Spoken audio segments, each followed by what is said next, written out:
Hello, everybody, and welcome to Grey History. Episode 77, The Battle for the Sans-Culottes, Part 2. In the last episode, factionalism returned to the capital.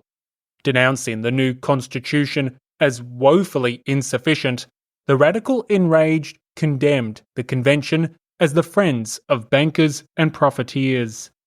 What followed was a brutal and bitter struggle to lead the revolutionary left. Assailed by the Jacobins, the Enraged were denounced by the press, the clubs, and the revolution's various authorities. By mid-July, the ultra-radicals seemed politically dead. But the death of Marat provided an opening. So too did the troubles we'll discuss today. Shortages and inflation soon brought misery to Paris, and the Enraged were ready to strike back. But speaking of brutal and bitter struggles, I need your help. This podcast takes an enormous amount of time, from the research to the translations to the writing and editing. Each episode takes me literally weeks to create, and I cannot do it without your support. There's just over 330 amazing people in the Grey History community, and they would love you to come join the party. By donating a cup of coffee when main episodes are produced, you can do your part to keep Grey History on the air. With hours of bonus content, an ad-free feed, and a range of other perks, you can help produce history that isn't black and white, and ensure that there's more Grey History waiting for you tomorrow. So please follow the links in the show notes or the website and support Grey History today. Now, it's with great pleasure that I get to introduce the newest members of the Grey History community. A huge welcome to the newest virtuous citizens, Robin, Denmarxist, Preston, Ray, David, Dylan, and Sarah. Another warm welcome to the newest true revolutionaries, Nat and Veronica. Of course, the people need champions, and so a special thank you to the champions of the people, Cindy, George, William, Laura, Daniel, Monica, Joel, Adam, Tom, Eyal, Harold, David, Alistair, Carl, Jeff, Ritas, Hannah, Tyrone, Cameron, Britt, Dan, and Paul. Finally, one pantheon-sized thank you to the heroes of the revolution, the great of the greats, Brian, Charles, Jeff, Auger, Kevin R., Scott, Howard, Hilberto, Ron, and Kevin S. As always, thank you to every member of the community, and thank you to those helping Grey History in any other way, such as sharing the show with friends and family, promoting the show on social media, or leaving one-off donations. One last thing before we begin. I have received a few questions about the Enraged and Hébertists since the last episode, and I suspect I may get some of those over the next few. So, if you have any questions about the mess that is the ultra-radical politics of mid-1793, please send them in. I'll reply to you directly, and then I'll also compile a short Q&A episode extra for members. You can send them in by the website or social media, and Spotify also now allows you to comment on the show and I can reply directly. Separately, on the topic of bonus content, I have recently recorded a fantastic collaboration episode on Thomas Paine with Daniele Borelli of the History on Fire podcast. So keep your eyes peeled as that amazing collaboration episode is coming your way soon. Anyway, that's enough from me, so let's get into it.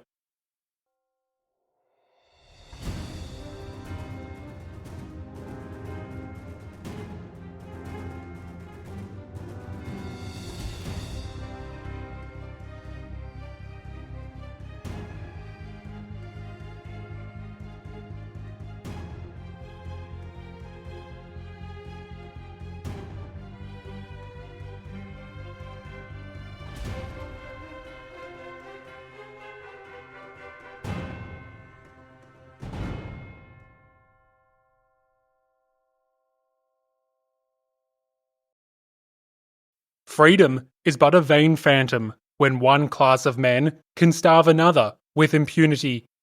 Equality is but a vain phantom when the rich, through monopoly, exercises the right of life and death over his fellow man. The Republic is but a vain phantom when counter-revolution is carried out, day by day, through the price of basic commodities, which 3/4 of the citizens cannot afford without shedding tears. So declared the Red Priest, Jacques Roux, on the 25th of June, 1793, launching a blistering assault on both the Convention and the Jacobins. What followed was a months-long struggle to lead the revolutionary left. At first, it appeared that the Enraged had miscalculated. Weeks after their so-called manifesto, activists like Roux were all but politically dead. Expelled from societies and condemned in the press, the men of both the Convention and the Commune had rounded on these rogues, fanatics, and dangerous extremists. By the time of Marat's assassination 3 weeks later, the Enraged seemed equally slain. But revolutions are never linear, and circumstances soon conspired to their benefit. Far more than the opportunities to claim Marat's legacy in the press, a new economic crisis bolstered the ultra-radical cause. To appreciate the sudden resurgence in sans-culotte radicalism, we must return to one of the most important aspects of the French Revolution: bread. In the summer of 1793, bread and basic commodities more broadly were prohibitively expensive. Interestingly, the cause of this expense was not poor harvests. Instead, a whole host of factors conspired to deprive the capital of critical necessities. Now, the sheer size of Paris had always made it difficult to supply. The metropolis was just that, and it relied on imports from across the country. In fact, it relied on shipments from across the empire. Sugar, for example, was imported from the French colonies in the Caribbean. However, with the Norman departments leading the Federalist rebellions in early June, supplies from the north were suddenly brought to a halt. Likewise, the unrest of other departments and the growing success of the Vendée insurrection all conspired to deprive Paris of basic commodities. In some cases, direct trade had been cut, but in others, it was the requisition of men, horses, and wagons for the war effort, combined with feeding huge numbers of troops, which had caused ripple effects across the entire country. But physically supplying the capital wasn't the only issue. Even when farmers and merchants could bring their goods to Parisian markets, sometimes it wasn't worth the hassle. Firstly, markets were tumultuous places, particularly in times of scarcity. We've seen grain riots throughout the Revolution, and going to a market loaded with goods could be quite a dangerous affair. Yet this danger was accentuated once the average retailer stated their price, a price the average sans-culotte simply couldn't pay. And it's here that we return to another persistent issue: inflation. Interlinked with the scarcity of supplies, the inflation of basic commodities had already caused considerable unrest in 1793. As previously discussed, the revolutionary paper currency, the assignat, was worthless if the Republic failed. As such, each setback lowered the perceived value of the assignat, and, to state the obvious, 1793 had seen no shortage of setbacks. In February, Britain and the Netherlands entered the war, and the French invasion of the latter proved disastrous. In March, the Austrians and Prussians launched a blistering counter-offensive, retaking Belgium and most of the Rhineland. In April, the Spanish had invaded southwestern France, and by July, the Vendée Rebellion and the Federalist revolts looked set to consume the whole country in disorders of civil war. Consequently, the assignats were plummeting. Nowhere is this more clear than in the black market. With the Republic seemingly on the brink of collapse, metal coins from the old regime were seen as a far safer form of currency. As legal tender before the revolution, it was reasonable to believe that it would retain its value in the event that the monarchy was restored. Accordingly, people often tried to exchange their revolutionary paper currency for hard currency, and retailers often priced goods in two separate prices. Reflecting the worsening situation, by June, 1 silver franc was worth 3 francs in assignats. But just 2 months later, in August, the ratio was 1 to 6. In other words, the value of the assignats had halved in just 2 months, and that's before the British seized Toulon. Now, back in April 1793, the convention had decreed against the exchange of assignats for hard currency. Ever on brand, the Girondins had resisted this infringement of the free market, but the Jacobins, pressured by the Enraged, had embraced the politics of necessity. This was one of the many policies that some Montagnards had reluctantly adopted as they sought to protect their influence over the Sans-Culottes. However, these measures had proven ineffective, and the black market remained a problem. So too did differentiated prices. If a merchant was selling a specific good, say candles or soap, there was often one price in silver coins and another in assignats. From the perspective of the merchant, this was a simple necessity. After all, a single silver franc was worth much more than francs in assignats. As a result, the price should reflect the currency. But from the perspective of the Sans-Culottes, this practice of two prices appeared nothing short of predatory.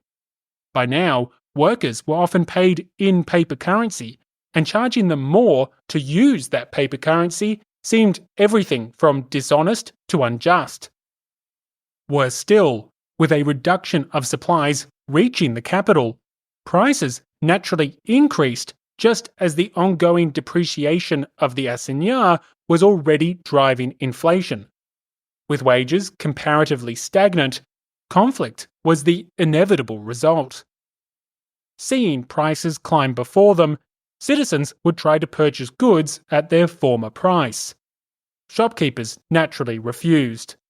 In short order, the merchants were denounced as speculators and hoarders, and from here, well, it's easy to agree with the calls of the Enraged to execute such parasitic profiteers. To be clear, the majority of farmers and small independent shopkeepers were not engaged in deliberate extortion. They were vendors, responding to rational economic incentives and, in many ways, requirements. But with fear and hunger prevailing in the capital, perception was reality, and few could see that the invisible hand of economics was not the work of counter-revolution. So, by the time Marat was assassinated in the middle of July 1793, a perfect storm was brewing for the resurgence of the Enraged. Yes, the Jacobins had unleashed a brutal assault in the weeks prior, but shortages and inflation were soon fueling a political revival. And a quick glance at the opening lines of the Manifesto of the Enraged underscores why. In this provocative speech before the convention, Jacques Roux had led with the following questions. Have you prescribed speculation? Have you pronounced the death sentence on hoarders? Have you determined what is freedom of trade? Have you prohibited the sale of coined silver? With the answer to each of these a resounding no, Roux was not only listing the program of the Enraged, but also the unfulfilled demands of the Sans-Culottes. This is why the mountain was so threatened by the emerging activists, championing popular and extreme remedies, and with talk of another insurrection. The mountain had to respond. The Enraged were a threat to the Jacobins, and as such, from their perspective, the Enraged were a threat to the Republic. But if the convention needed further proof of the growing danger, riots soon returned to the capital. In the days following Roux's provocative speech on the 25th of June, multiple disorders occurred. Back in February, the mountain had reacted angrily to the so-called soap and sugar riots, which they blamed on the extremism of the Enraged. Here again, as carts were forcibly seized and barges frantically raided, the authorities blamed Roux and his fellow extremists for disorders and unrest. Critically, it's here, in response to the disorders of late June, that we can see clear examples of how scholars distinguish between the two ultra-radical groups, the Enraged and the emerging Hébertists. The Enraged were the unrepentant champions of the people. They were critics of the unjust laws enabling starvation and promoting counter-revolution. For them, fault was never with the citizens driven to despair. Instead, it lay solely with the parasites profiting from the people's misery. But if the Enraged were unapologetic in their support for the desperate people, the response from the Hébertist-aligned Paris Commune was different. In reaction to the outbreak of soap riots in late June, the Parisian mayor Pache released the following statement.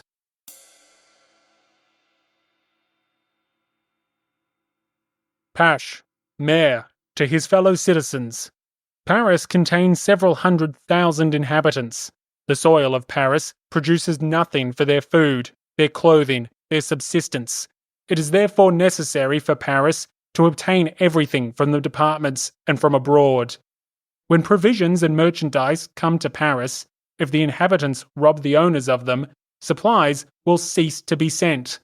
Paris will then have no food, no clothing, nothing for subsistence of its numerous inhabitants, and 700,000 persons, destitute of everything, will devour one another.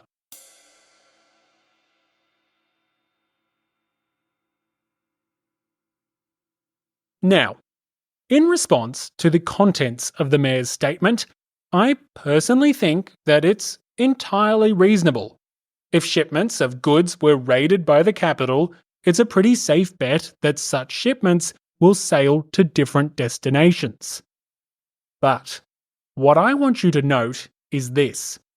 Just days prior, the Enraged were standing before the convention, demanding extreme measures to save the hungry and the vulnerable. Yet here, the Hébertist-controlled municipality is telling a starving and fearful people to, let me check, respect the law and trust the process. Far from advocating for price controls and the severe treatment of speculators, Town Hall was merely calling for calm. Last episode, we discussed how some scholars felt that the eventual adoption of ultra-radical policies by the Hébertists was driven by political necessity rather than genuine ideological beliefs. Well, it's here, in the mayor's statement, with the commune silent on the demands of the Sans-Culottes, that we see a stark contrast in approach. Likewise, the response of another commune official was equally notable. This time, that of the deputy procureur, Jacques Hébert. As soap riots continued, Hébert was confronted by a group of laundry women demanding that the Paris Commune fix the price of soap. Rejecting this demand outright, this was Hébert's reply.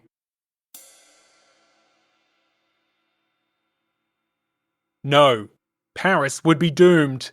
With pillage of this kind, nothing more will come into the city.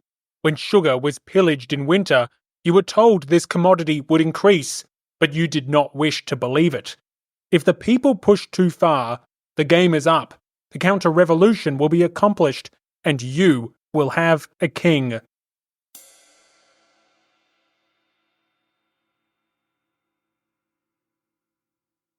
So, instead of embracing price controls, like the Enraged, Hébert and the Commune were outright rejecting them. Warning of counter-revolution if such disorders continued, it's again for reasons like this that some historians question the genuine ideological commitment of the Hébertists to the radical program advocated by Roux and others. But, on the broader topic of distinctions between the two groups, Hébert's response is illuminating. Here is the full reply of Jacques Hébert to the demands of the laundry women. In this quote, I want you to focus on how he talks of the Constitution of 1793 and compare it to the hostile language used by the Enraged. Responding to the calls for price controls, Hébert replied,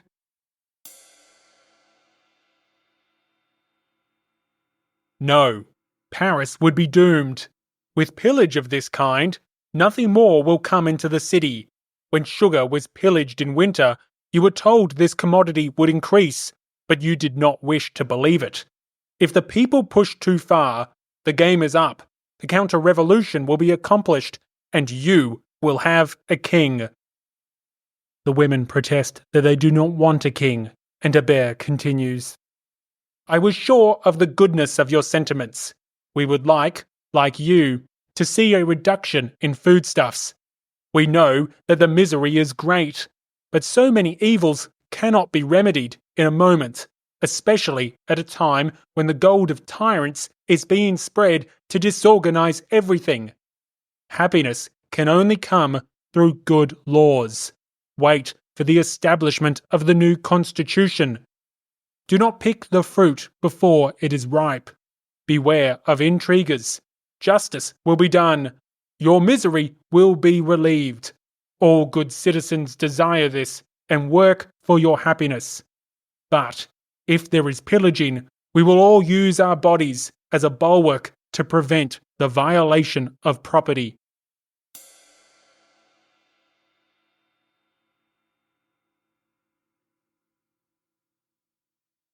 Reconfirming his stance against pillaging, Hébert goes even further. Staunchly defending the need to obey good laws, the municipal official proclaims that if pillaging continues, citizens should unite to prevent the violation of property. Now, can you imagine the Red Priest, Jacques Roux, or other enraged leaders voluntarily forming a physical barrier to prevent the pillaging of goods? Absolutely not. For them, the issue was not spontaneous seizures, but the insufficient measures taken to provide for the sovereign people. It was not a crime to be desperate, but to make others so. Thus, in this response to the riots of late June, we can see a clear difference between the two ultra-radical factions. Both were eager to relieve the people's suffering. Both thought themselves the true champions of the people.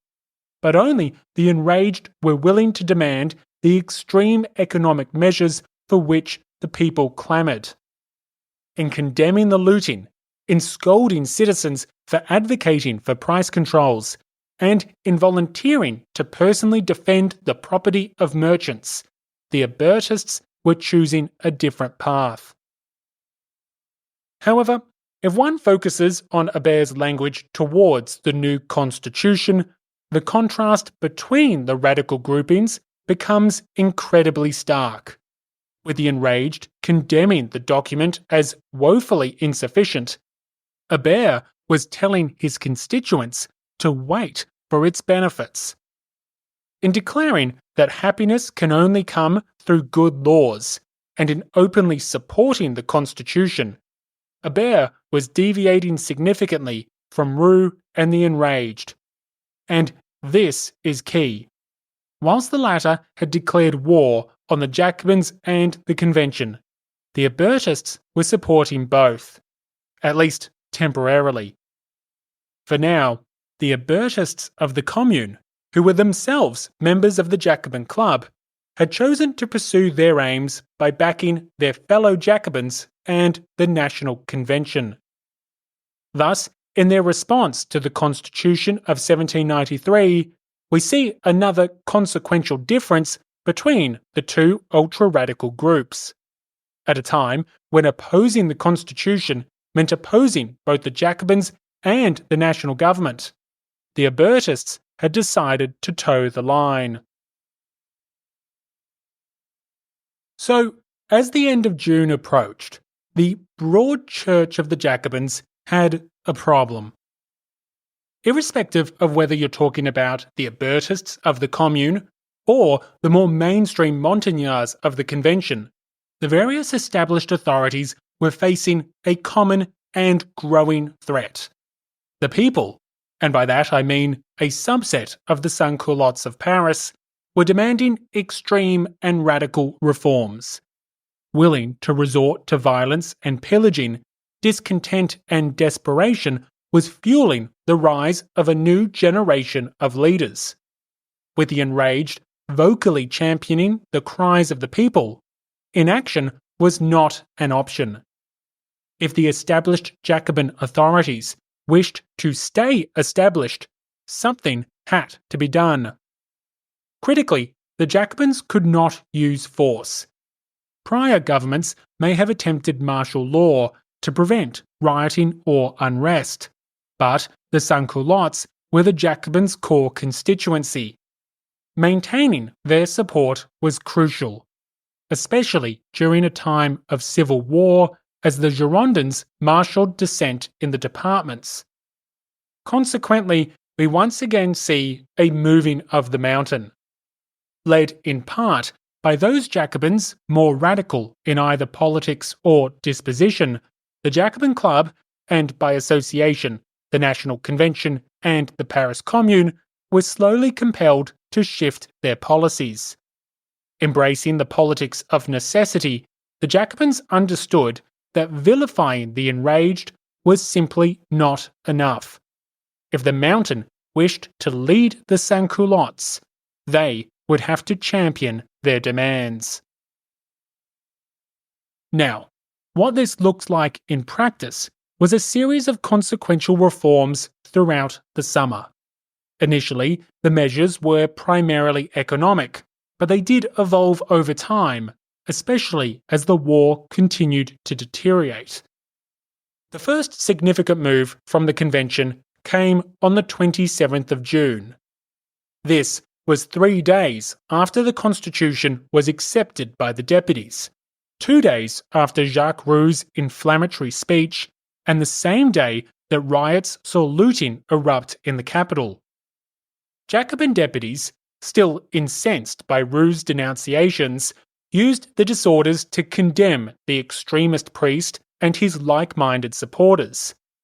For clarity, the ferocious campaign unleashed by the Jacobins to discredit the Enraged was still in its infancy.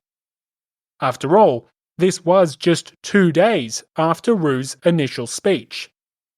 But even as they publicly condemned the Enraged, even as they prepared a coordinated assault in the press and the political societies, the Jacobins of the Convention were already starting to co-opt ultra-radical policies. On the 27th, the Convention voted to investigate the possibility of setting price maximums on foodstuffs and basic commodities. This was not the introduction of price controls, but it was a significant step in that direction. Furthermore, effective immediately, the deputies did concede to another sans-culotte demand. Henceforth, exchanging assignats for hard currency was explicitly prohibited. Once defended by proponents of economic liberalism, paper currency could no longer be traded for gold or silver coins. Thus, although the Jacobins were about to unleash hell on Roux and his allies, the Enraged were winning the battle over policy. However, unfortunately for Roux and his associates, setbacks followed success. In the weeks after these initial concessions, we see the blistering campaign to discredit the Enraged that we discussed last episode. Led by convention deputies like Robespierre and commune officials like Hébert, various Jacobin cliques delivered a united rebuke. Denounced in the clubs and assailed in the press, within weeks it appeared that the Enraged were on the ropes. But Marat's stunning assassination, combined with inflation and scarcity, suddenly resurrected their political fortunes. Despite being denounced as rogues and scoundrels, despite Robespierre's warnings of Roux being a threat comparable to Austria or England, the Enraged were suddenly back. By the third week of July, fear had gripped the city. Counter-revolution lurked in every shadow, and while the Federalist rebellions were faltering in the north, a new municipal revolution in Toulon saw them growing in the south. On the 20th of July, fresh riots destroyed large quantities of eggs. The same day, the Committee of Public Safety hastily announced emergency measures designed to shore up the dwindling supply of bakeries. The hot summer had dried up the rivers, and the lack of water meant that mills couldn't turn grain into flour. In short, the situation was worsening, both for the people and the established authorities. Thus, historian Albert Merty notes that fear of an uprising compelled the convention to act. Concessions were quick to follow.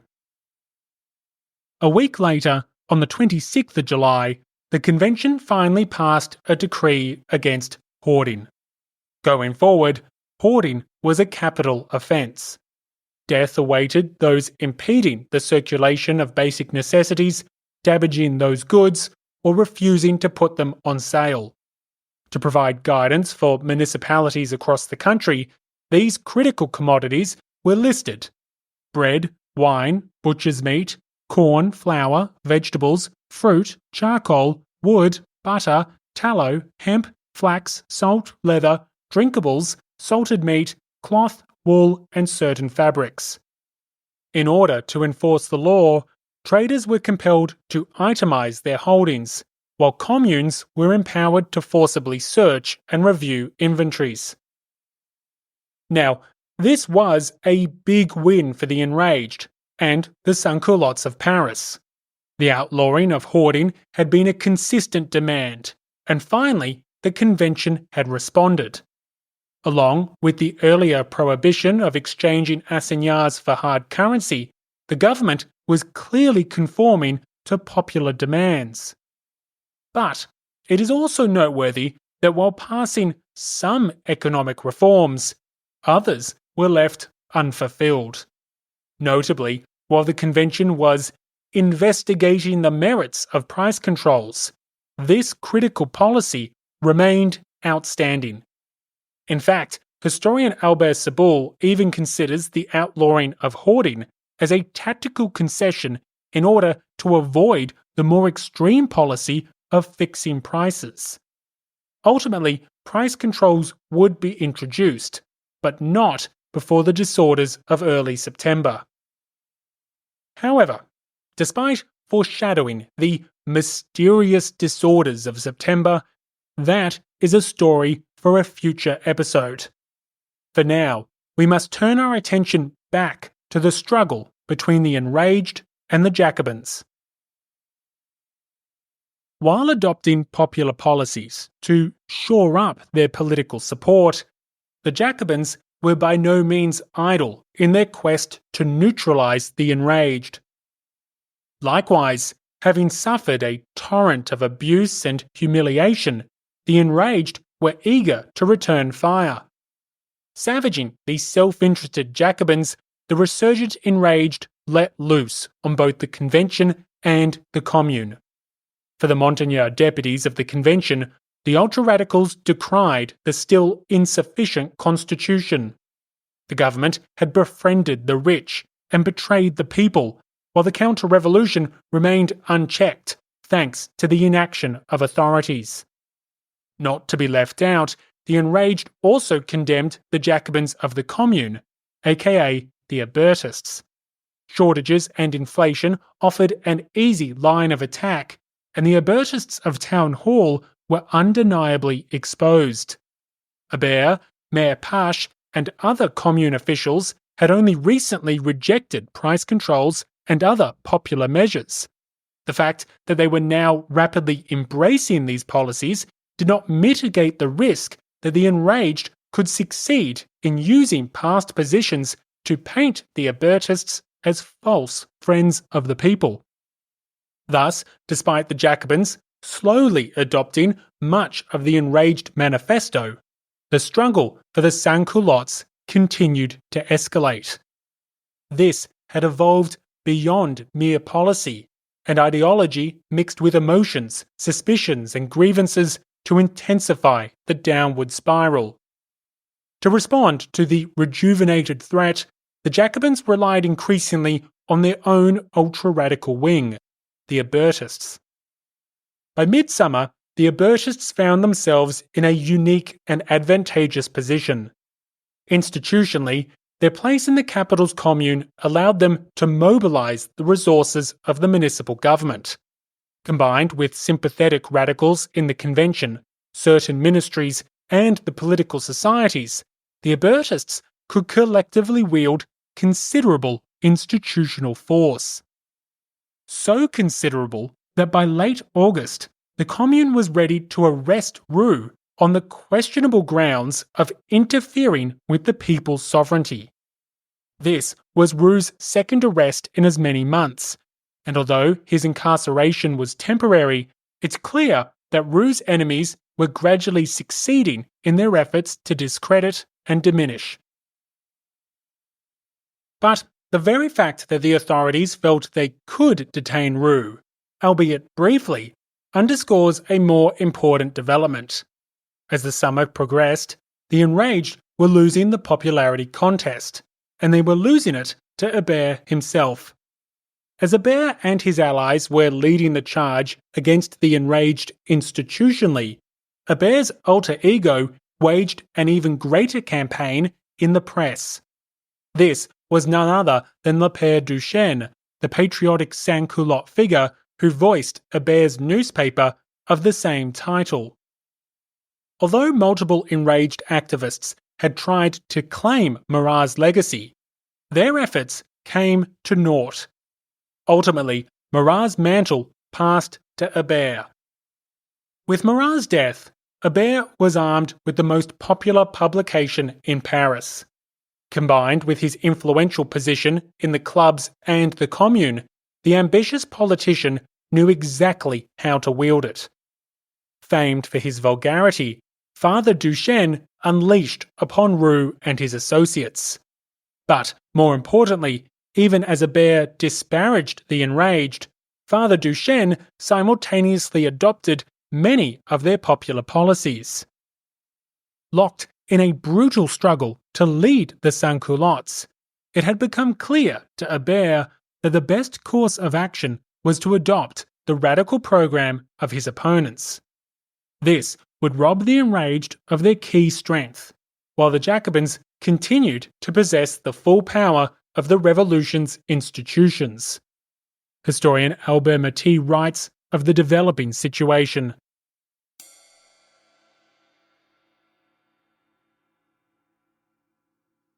Hébert, in order to maintain the popularity of Pierre Duchesne, which was now threatened with dangerous competition, vied with his rivals for the title which they had taken upon themselves of heir of the friend of the people. If a successor to Marat is needed, Hébert exclaimed at the Jacobins on July 20, if a second victim is needed, then here he is ready and resigned. It is I. While in no ways abating his personal hostility to the leaders of the Enraged, he borrows from their program piecemeal. In issue 267, he proposed that suspects should everywhere be imprisoned in the churches, that, in order to feed the towns, the Republic should seize the harvest, paying compensation to the farmers in assignats, and that corn, wine, and all commodities should be divided amongst the departments in proportion to their population. These incitements, which almost precipitated an insurrection of the Paris sections, fell upon favourable soil. By the end of July, food shortages was becoming more acute.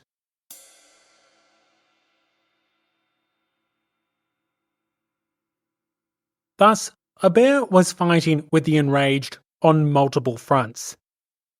As a well-connected official, Hébert worked with his allies to wield the full force of the law. Utilising the power of the Commune, the Convention, the sections, and even the political societies, the Hébertists both outmanoeuvred and discredited their rivals. But simultaneously, Hébert the journalist, writing as the likeable Father Duchesne, led an effective seizure of the popular programme. By personally adopting much of the demands of the city's radical Sans-Culottes, even those that more moderate Jacobins had yet to fully endorse, Hébert was positioning himself as the real friend of the people. In short, Hébert was empowered both by institutions and the press, and in a matter of weeks, the enterprising official had usurped not only the policies of the Enraged, but their popularity too. This is the reason that the Commune could feel confident to arrest Jacques Roux by late August. Robbed of a unique platform and besieged on all sides, the Enraged were on the demise.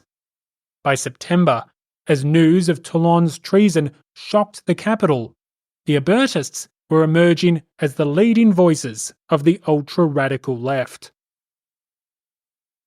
However, while the Enraged were on the decline by late August, the radicalism of the Sans-Culottes was not. Quite the opposite. As the Hébertists were successfully usurping the leadership of the ultra-revolutionary movement, that movement was continuing to radicalise. Why? Well, prices continued to rise. The enemy continued to advance. Civil war continued to threaten from afar, while shortages and reactionaries lurked ever closer to home. Having largely vanquished their rivals to lead the ultra-revolutionary cohorts, the Hébertist faction was now expected to reflect the grievances of the people, grievances which continued to grow. As such, the ultra-radicals changed course. With the Enraged mostly subdued, the enemy was no longer the extremist Jacques Roux, but the moderate Georges Danton. In fact, the threat was moderation more broadly. Echoing Roux's denunciations from just weeks prior, Hébert opened fire on the traitors within the convention. Decrying the independent deputies of the Plain, his attacks on his fellow Jacobins were no less severe. Snakes had infested the mountain. Ambition corrupted its work. False patriots, schemers, cowards, moderates. They had all betrayed the people. Attacking the convention in its entirety, Hébert demanded uncompromising reforms. In fact, he even demanded the partial implementation of the Constitution of 1793, an act which, very conveniently, would benefit his allies in the ministries. In short, the deputies of the mountain may have bested the Enraged, but now they would have to contend with their own. The infamous civil wars of the Jacobins had finally begun. Thank you for listening to episode 77, The Battle for the Sans-Culottes, Part 2. In the next episode, we'll witness the fracturing of the mountain. From the demise of Danton from the Committee of Public Safety to the commencement of new factional struggles between him and Hebert, there will be plenty of machinations to discuss as the Jacobins intensify their internal struggles. But before you go, a reminder that I need your help. Counter-revolutionaries are everywhere, and there's a range of things that you can do to support the show. Firstly, why not become a member of the Grey History community? There's tons of amazing perks, and by donating a cup of coffee, you can do your part to keep Grey History on the air. You can cancel anytime if you stop listening, but while you are, I could really use your support. There's links in the show notes and on the website, and you can also leave a one-off donation if you'd like. Another way to help the show is by sharing it with friends, family, colleagues, and strangers on the internet. Grey History is still a very small podcast, but if every listener found just one other, I could bring you Grey History indefinitely. So please get out there and support the show however you can. As always, thank you to every member of the Grey History community, and a special shout out again to the Pantheon of Heroes: Brian, Charles, Jeff, Auger, Kevin R., Scott, Howard, Hilberto, Ron, and Kevin S. Thank you for listening. Thank you for your support. Stay safe and have a great day.